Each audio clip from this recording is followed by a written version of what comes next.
Alright, it's time to finally record this. This is an exciting one. I've been wanting to do this for a while, and this finally gave me the excuse I needed to try my own hand at Matt Parker's Wordle problem, which is not actually that new, but um, the question basically just got reinvented just because of Wordle existing. And so the question is, can you find a set of words five words that are all 5 letters long that don't have any letters in common? So you're going to use up 25 out of the 26 letters of the alphabet. And the answer is yes. Yes, you can. And so I've got a lot of code here to explain. Let's see. First of all, I just have this very basic utility called pause that just does nothing and just is the equivalent of C# console.readline, because I was missing it. Because if you try and do cin, it will only actually work if you actually type something. That's boring. We have some prototypes here.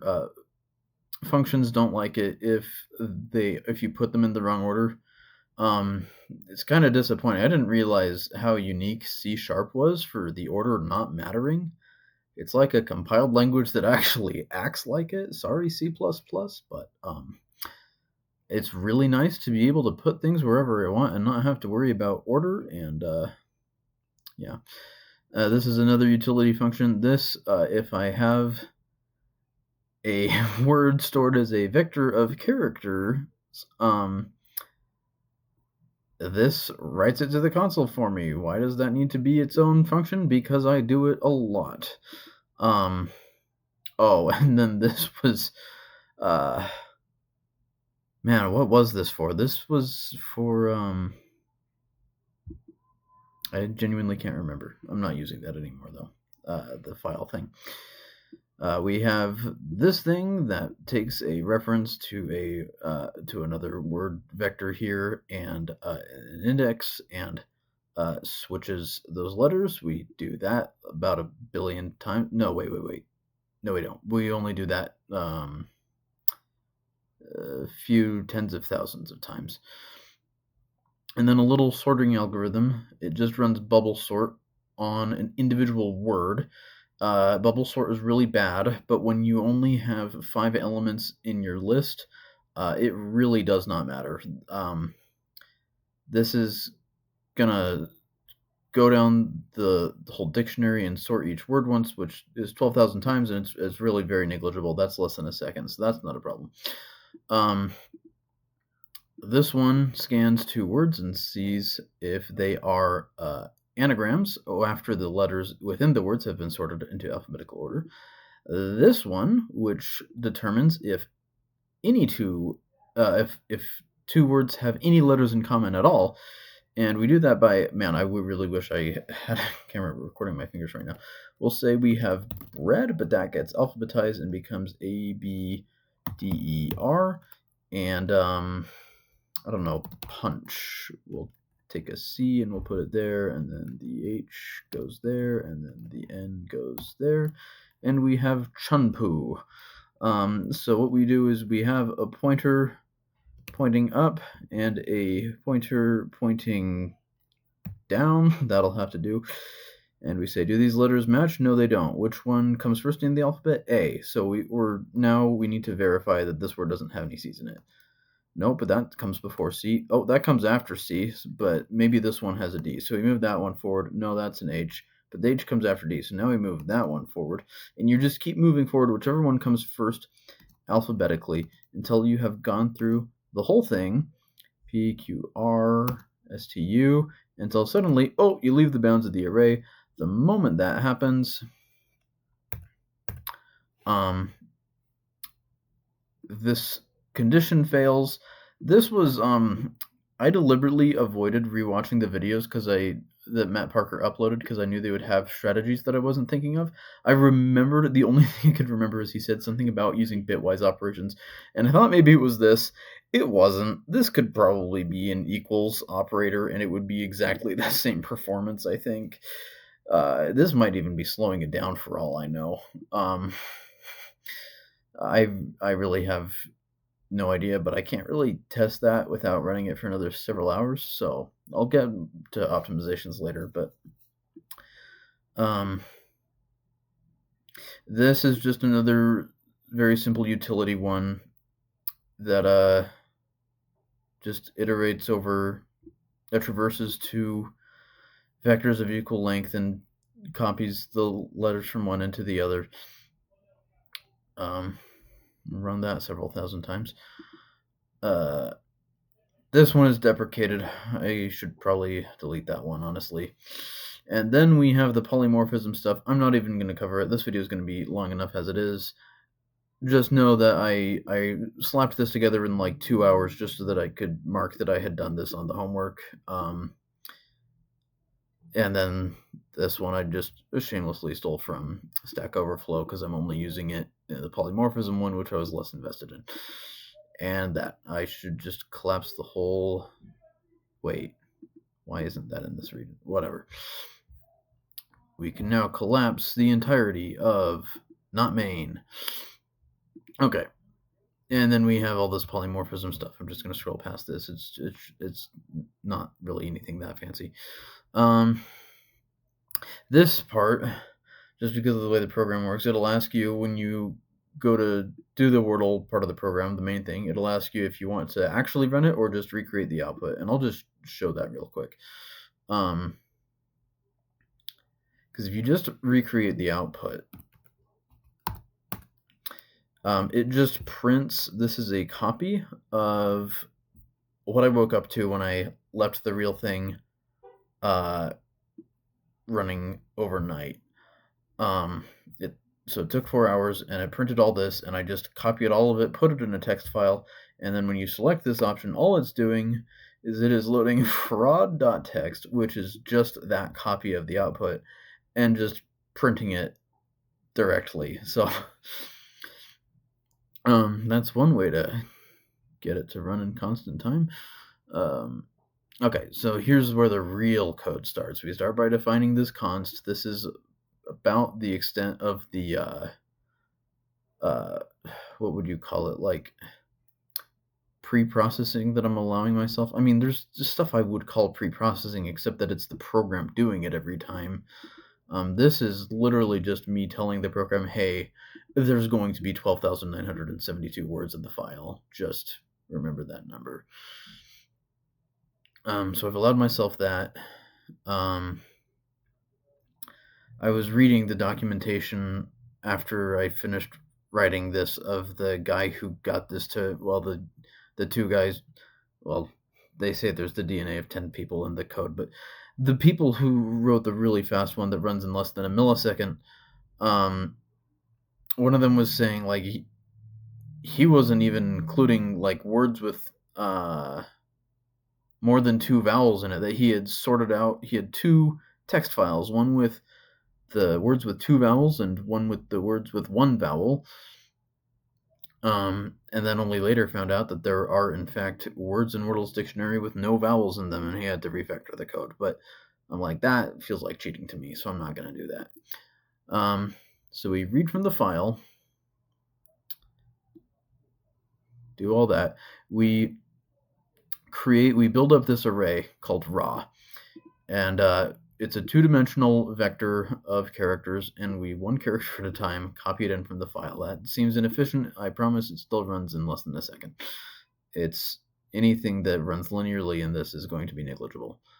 I suppose you could call it O of n squared, except that it's one of the n's is the length of the dictionary and the other n is 5 because it's the number of letters in the word. So it's basically linear. We load that. We have this error thing. Return, handy as always to be able to have in main, just to exit the program without having to do whatever would actually exit the program, regardless of what context you find yourself in. So then what we do is we sort the letters within each word alphabetically. Fix the indentation on that. Sorry.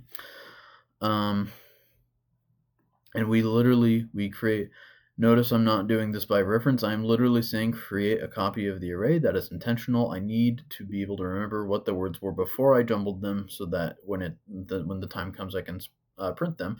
And then in this pruning procedure, we get rid of anything.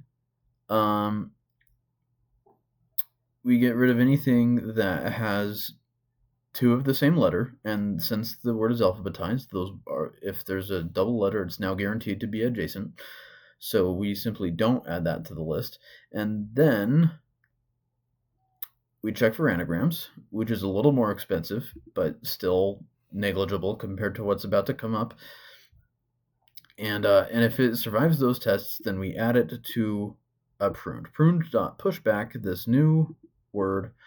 And then we have this vector raw index, which just stores for a given word in pruned, what was its index in the raw vector, and we do that. I suppose I really should be like deleting sorted after this. I think the garbage collector should just handle that already, but maybe it's better to do that manually. I don't know. And then we log the fact that it's done. We have successfully cut the dictionary in a little bit more than half, which hopefully is making this run almost 40 times faster, but I don't really want to test that because I'd have to run my laptop for 2 weeks to verify that the new runtime is 39 times faster than the current one. We store, this is now the new, we had like, what did I call it, file length earlier. This is now going to steal file length's job as being the const that I use all over the place. Print that to validate that it worked correctly. And then I start these clocks ticking for benchmarking. And then here we have the main loop. This is a 5 layers deep loop. I don't really know a way around this.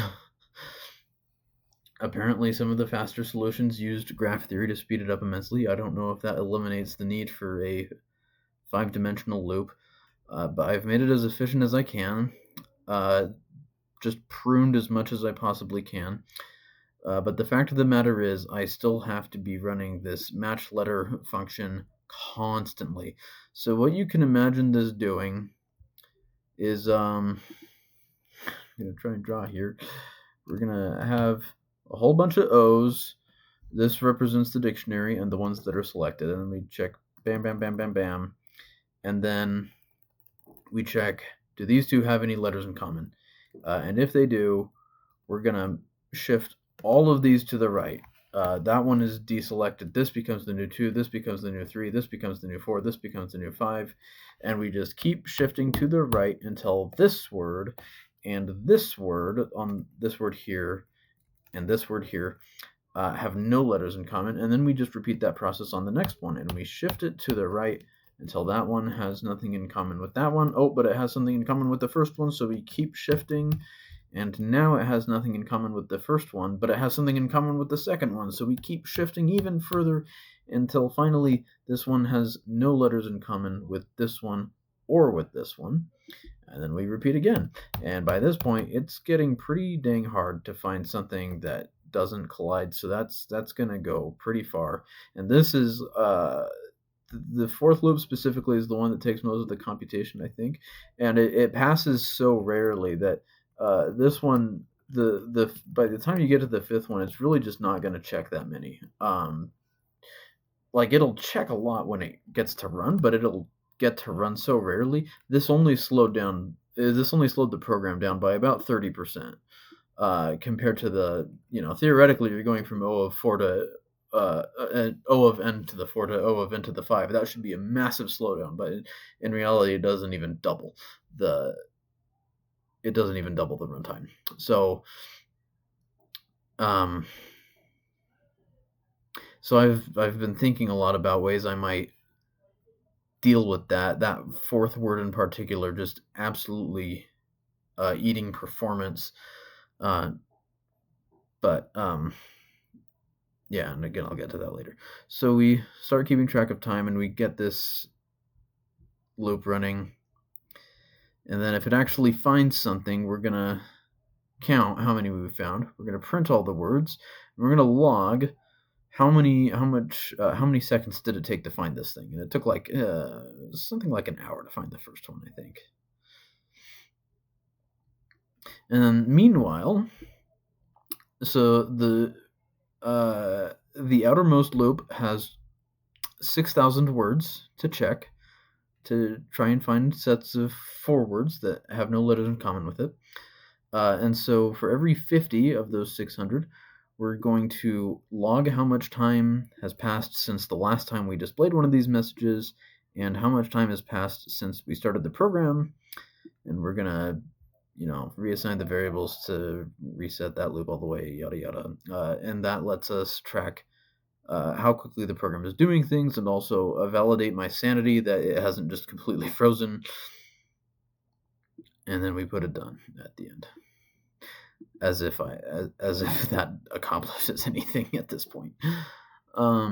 This was a first draft that didn't work. I thought I could maybe avoid the 5 layers nested for loop if I did something clever, and it was a mess. It was confusing. It didn't make any sense. And then this is just a big empty function that doesn't do anything, and it's just where I wrote down notes on how C++'s syntax works.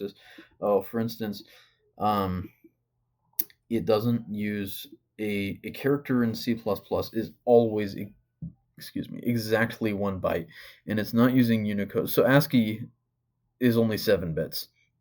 So it's a very old question of what on earth do you do with that 8th bit? And one of the answers is what was this called? OED or something? There was like ANSI, and then this was like the other one. I forget what it's called, but when you run this code, it prints this character because the Unicode code point for the British pound sign in this encoding is a U with a, why can't I think of the word with an accent over it? So that's neat, but I better stop before I make this even longer to talk about. So optimizations.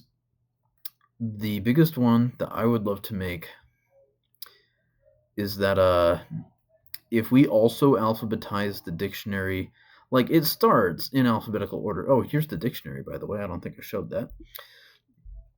Oh, and I guess I already covered that one.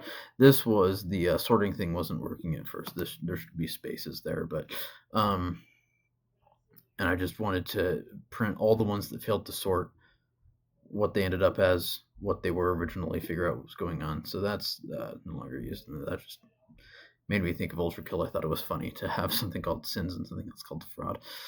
I've never even played Ultrakill. Right, so here's the dictionary before any pruning whatsoever. So you can see it starts in alphabetical order. It goes A, B, C. The problem is after it's sorted, it's no longer, those sorted words aren't in alphabetical order. Now, they're in the order they were listed in, but it's not as useful as if we alphabetize the words after sorting the letters within the words. If we sort the letters within the words and then re-alphabetize the whole list, that's a lot more useful because then we can index not just where is the end of the words that begin with A, but where is the end of the words that contain an A. And so especially on, well, let's see.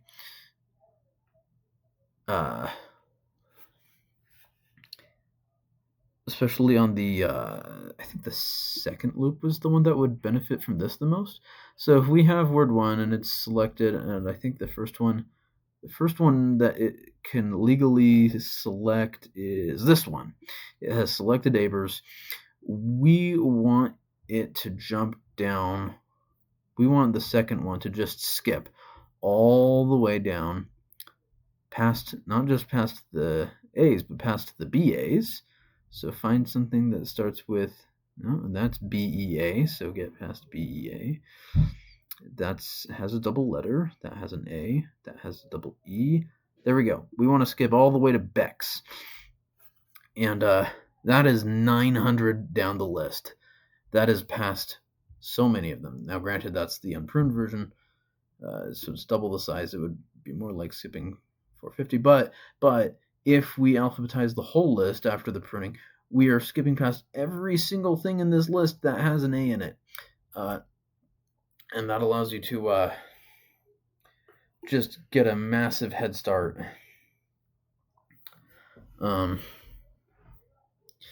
in where you search for the second words. So that is a thing. So that's the big optimization I'd like to make. And then after I had done writing all this, I went back and I rewatched Matt's video, and the thing I had forgotten about is the really big optimization that did not occur to me to make was to one-hot encode the words. So bread now becomes, you have the alphabet HIJKLMNOPQRSTUVWXYZ, and we say fill it with zeros, and then we're going to take every letter that appears in the word bread, and we're going to make that a 1 and leave everything else a 0. And now this, and then this is now a 32-bit unsigned integer. I guess it doesn't matter if it's signed. We're not doing anything like that would matter. Or maybe I would just left pad it just to steer clear of the weirdness that happens when you have ones on the left. So a 32-bit integer. So we can literally just say like if A then plus equals 2 to the 1, or I guess that would be 0. If B, then plus equal 2 to the 1. If C, then plus equal 2 to the 2. And obviously this isn't valid syntax in any language in the world because I'm not specifying anything. And this would also be backwards. This would be A and Z would be over here, but you get the idea. And what you do when you have this is if you have a second word, I'll do punch again. Let me say it has a C in it, it has an H in it, it has a P in it, it has a U in it, and what's the one I skipped is it has an N in it. What you can do is you can take a bitwise AND on this. Why did I do that? I meant to say you can take a bitwise AND, which is extraordinarily fast, and it'll go by one, and it'll say 0, 0, nope, 0, 0, nope, so nope, 1 and 0, nope, 1 and 0, nope, 0 and 1, nope. Whereas if it were something that did have a letter in common, like const, there's a 5-letter word. That doesn't have any letters in common either. Const and punch then. This one can be const. CONST,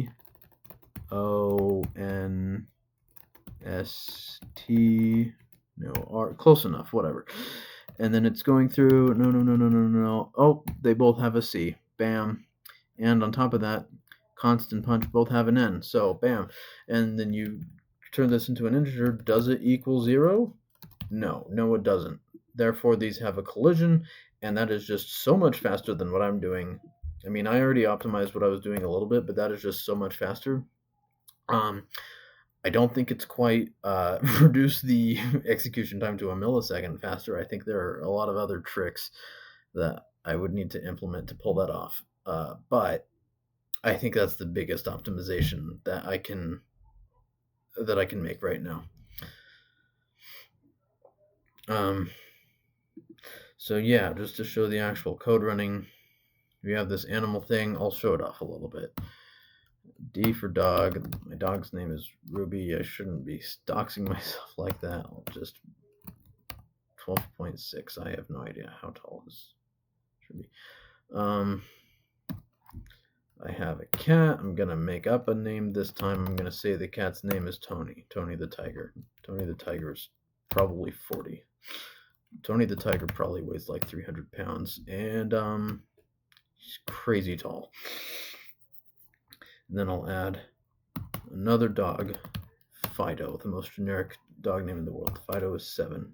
Fido can weigh 35 pounds and can be 7.6 inches tall. That's pretty short, isn't it? 13.6, whatever. And then tell your pets to speak. And then this is where the polymorphism comes in. Ruby says woof. Fido says bow wow. Dogs can say either. It's random. Tony says meow because Tony is a cat.